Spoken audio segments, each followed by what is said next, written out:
নজর রাখবো পরবর্তী সংবাদে। জওহরলাল নেহেরু বিশ্ববিদ্যালয়ে চালু হলো বরাক হোস্টেল। অবশ্য উত্তর পূর্বাঞ্চলে ছাত্রছাত্রীদের জন্য তৈরি করা হয়েছে এই হোস্টেল। উত্তর পূর্ব উন্নয়ন পরিষদের টাকায় এই হোস্টেল তৈরি করা হয়েছে। বিস্তারিত জানাবো, আমাদের সঙ্গে যুক্ত হয়েছে প্রতিনিধি রাজীব দত্ত। রাজীব, কি জানতে পারছো?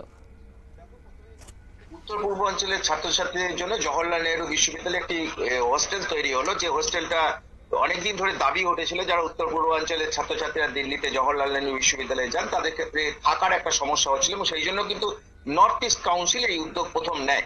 এবং নর্থ ইস্ট কাউন্সিলের টাকায় অর্থে কিন্তু এই হোস্টেল তৈরি হলো, যেটা 2017 সালের এটা জুলাই মাসে সেটা এই ভিত্তিপ্রস্তর স্থাপন করেছিলেন মন্ত্রী জিতেন্দ্র সিং। তারপরে কিন্তু মানে কনস্ট্রাকশন হচ্ছিল, হতে হতে 2024-এর কিন্তু তোমার ফেব্রুয়ারি মাসে 3 ফেব্রুয়ারি এই হোস্টেলের ভার্চুয়ালি উদ্বোধনও করেছিলেন কিন্তু মানে অমিত শাহ, কেন্দ্রীয় স্বরাষ্ট্রমন্ত্রী অমিত শাহ তিনি উদ্বোধন করেছিলেন। কিন্তু যেহেতু হোস্টেলটার মানে পুরো কাজ সম্পূর্ণ হয়নি, কিন্তু সেই কারণেই কিন্তু এটা মানে খুলে দেওয়া যাচ্ছিল না, অর্থাৎ ছাত্রছাত্রীদের থাকার ব্যবস্থা করা যাচ্ছিল না। এই নিয়ে জানো বেশ কিছুদিন ধরে কিন্তু ওখানে আন্দোলন করছিল, এবং বিভিন্ন ছাত্র সংগঠনের তরফ থেকে আন্দোলন করা হচ্ছিল যে কেন হস্টেলটা এখনো পর্যন্ত খোলা হচ্ছে না। এবং সেটা কিন্তু উদ্বোধন করে দেওয়া হলো। যে হস্টেলটা হলো সেটা কিন্তু 5 তলার একটা বিল্ডিং, 228টা ঘর আছে, 400 মানে 46 জন ছাত্রছাত্রী, অর্ধেক মহিলা এবং অর্ধেক ছাত্রী, অর্ধেক ছাত্র থাকতে পারবেন। এবং খুব উন্নত মানের হোস্টেল, একদম ওয়াইফাই থাকছে, তারপরে তোমার মেস থাকছে, কনফারেন্স রুম থাকছে, এবং নামটা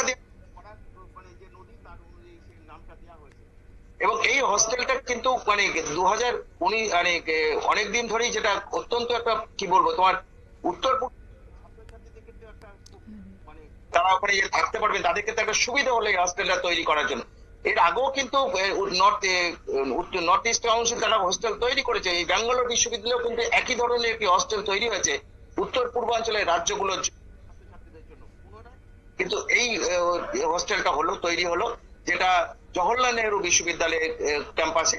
কারণ এখান থেকে প্রচুর, যে এই নর্থ ইস্টের 8টা রাজ্য থেকে প্রচুর ছাত্রছাত্রী তারা জওহরলাল নেহেরু বিশ্ববিদ্যালয়ে পড়াশোনা করতে যান, এবং তাদের থাকার ক্ষেত্রে অনেক রকম সমস্যা হয়, এবং ওখানে যে অনেক রকম সমস্যায় পড়তে হয় অন্য হোস্টেলে থাকতে গেলে, তাই তাদের জন্য আলাদা একটা ব্যবস্থা করা হয়েছে, যেটা দাবি উঠছিল, যার জন্য সেই নর্থ ইস্ট কাউন্সিল তারা এই উদ্যোগটা নিয়েছিল, এবং তাদের টাকাতেই এই জওহরলাল নেহেরু বিশ্ববিদ্যালয়ের ক্যাম্পাসের ভিতরে এই হোস্টেলটা তৈরি হলো, যেটা এতদিন পর্যন্ত প্রায় কমপ্লিট হচ্ছিল না। কমপ্লিট হয়ে যাওয়ার পর কিন্তু গতকালই কিন্তু ওপেন করে দেওয়া হয়েছে, যে এখন কিন্তু আস্তে আস্তে নর্থ ইস্টের ছাত্রছাত্রীরা ওখানে গিয়ে যারা পড়াশোনা করতে যাবেন তারা ওই হস্টেলে থাকতে পারবেন।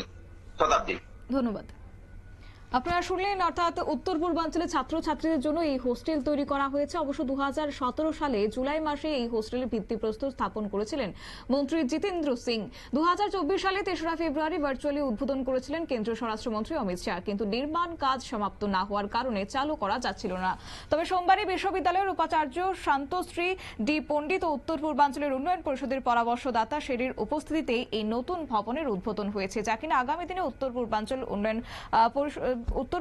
উন্নয়ন পরিষদের টাকায় তৈরি করা এই নতুন ভবনটি 5 তলা ভবনটি 446 জন ছাত্রছাত্রী থাকতে পারবে, এবং আগামী দিনে উত্তর পূর্বাঞ্চলের ছাত্রছাত্রীদের জন্য একটা বিশেষ সুবিধা বলে বলছেন বিশেষজ্ঞরা। নিয়ে নিচ্ছে ছোট্ট একটি বিজ্ঞাপন, প্রতি সঙ্গে থাকুন।